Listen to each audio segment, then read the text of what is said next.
This is Ibrahim Ahmed. In this video, I'm going to explain to you how the resale off-plan market works. Just let me explain to you what is actually the primary market resale. That someone is buying a unit from someone has already purchased from the developer.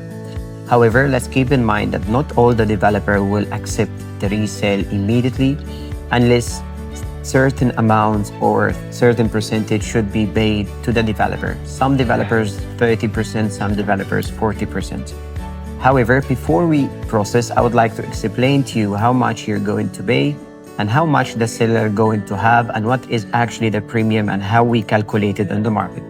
Let's say X, he has 1 PHK for 1 million dirham. This is the OP, actually the original price of the unit. And the payment plan is 70-30. And the seller wants to sell his unit for 1,300,000 dirham, which the selling price on the market today. First of all, we require the statement of accounts from the seller to see how much he has paid up to date. In this case, the statement of account shows that he has paid 300,000 dirham.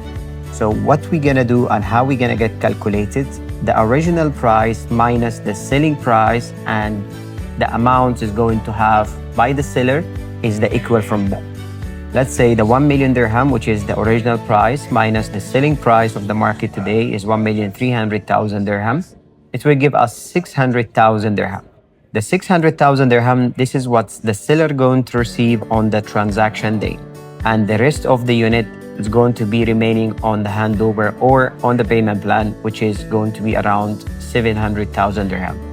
How is the process is going to be and how is this transaction is going to be applied? The process is, after you like the unit and give the offer is accepted by the seller, you're gonna have to have Form B. And Form B, it's happening between the agents and the buyer.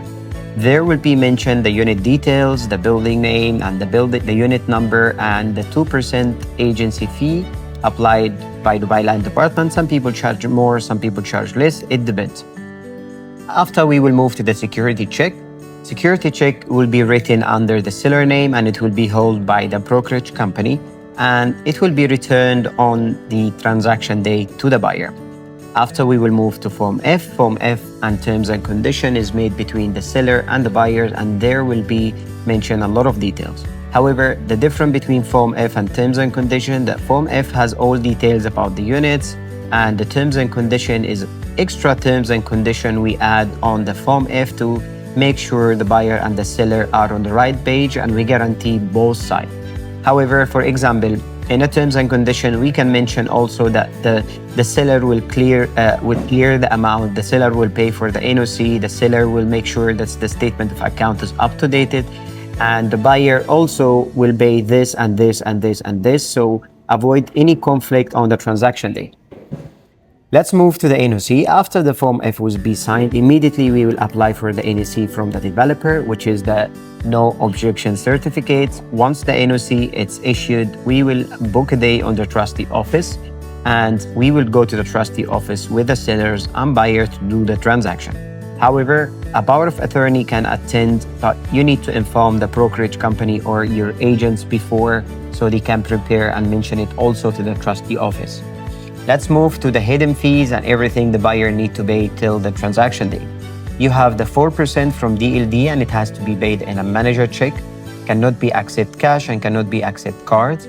And then the agency fee can be also a manager check or a cash if the amount is below 50,000 dirham. And the trustee office fee is going to be 5,250. This is for with the Uqud fee. And then you have the convenience fee starting from 1,500 up to 7,000 dirham. It depends on the brokerage company.